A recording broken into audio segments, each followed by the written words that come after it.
The past couple of weeks, Ghana has been shocked by a new and increasing trend of crime, kidnapping. Well, in our weekly crossover to Germany today, we're looking at a new trend of crime there, which has shocked that country as well. 3 people were found dead in a rural hotel room, and subsequently 2 other bodies were also discovered. It's a situation which has shocked many Germans. So how is that country dealing with their shock? And what is police there doing? Perhaps we can compare some notes here. Political correspondent Thomas Sparrow is with our partners DW and joins me from Berlin in Germany. Thomas, good to have you once again. Now, tell us how these dead bodies were discovered, first of all.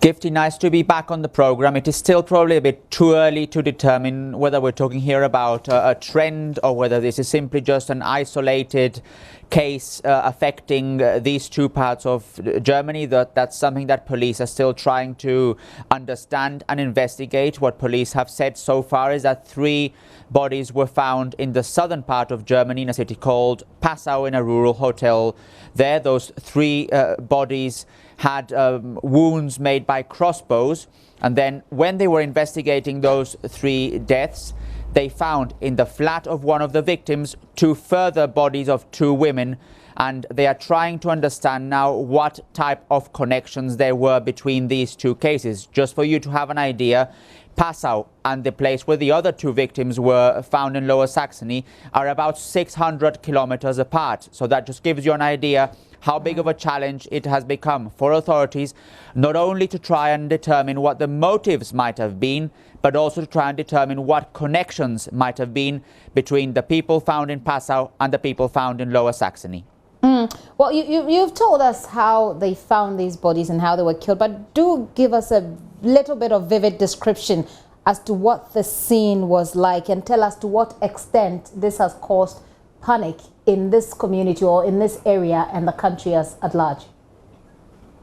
For you to have an idea, Gifty, Passau in the southern part of Germany, not far away from the Austrian border, is a rather touristic part of Germany. So lots of families, lots of people go to these kinds of places in the southern part of Germany to spend their holidays. So imagine the shock of people knowing that they're going maybe there, or they're going to be close to this hotel or this part of Germany where exactly this situation happened. Now, what authorities have said so far is that they believe that it could be a suicide, or what they described as a murder-suicide pact. In other words, organizing themselves, the 3 people, to try and kill each other with these crossbows.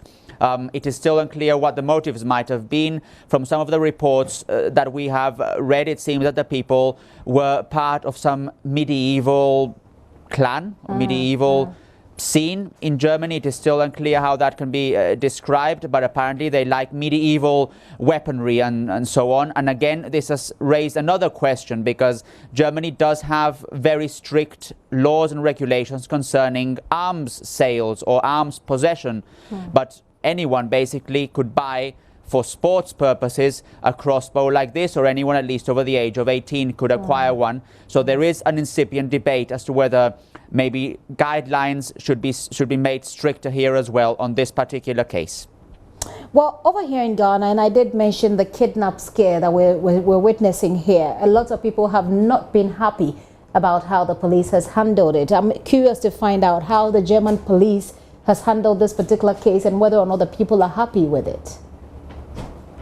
Well, it's still too early to say whether they're happy or not happy, but what we can say for sure is that the police have been trying to handle this with a lot of care. There is information that they have got. For example, they found apparently documents written by 2 of the victims in Passau. They haven't released that information, and they haven't released that information until they have more information themselves on the context surrounding all this. So they have indeed released information very carefully, only referring to what they already know, and for example only referring to post-mortem examinations that were carried out earlier this week. That is typical here in Germany, to take this step by step, to not reveal information all in one go before they can confirm some of the relations between the different elements of this case. And this case has proven to be particularly difficult, Gifty, because as I say, We're talking here not only about one case in southern Germany, but we're talking about something that also happens 600 kilometers away in a completely different part of the country. And apparently there are links between the different people. That's still something that authorities are sort of mentioning. It does appear that the people were related according to information presented in reports and initial statements by police. But for example, one of the key questions is why they went to the south of Germany and why it happened in that particular hotel. Those are still questions that police haven't been able to answer, and instead of speculating, what authorities have done is try and keep information at a minimum, obviously inform the public on what they can already inform, but before they actually say more, then try and have confirmed information and confirmed statements as well.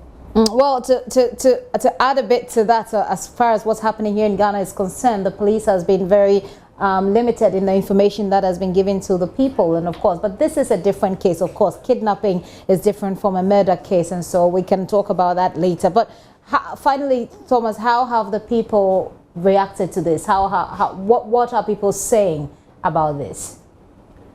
Well, Gifty, this is something that certainly does not happen very often in Germany. It is something that has indeed shocked the country. It has obviously shocked in particular the regions where it happened, so Bavaria and Lower Saxony. But the developments of this case are being followed very closely in basically all media outlets. In particular, also some of the big publications have been full of speculation, full of details about what happened here and what could have happened there.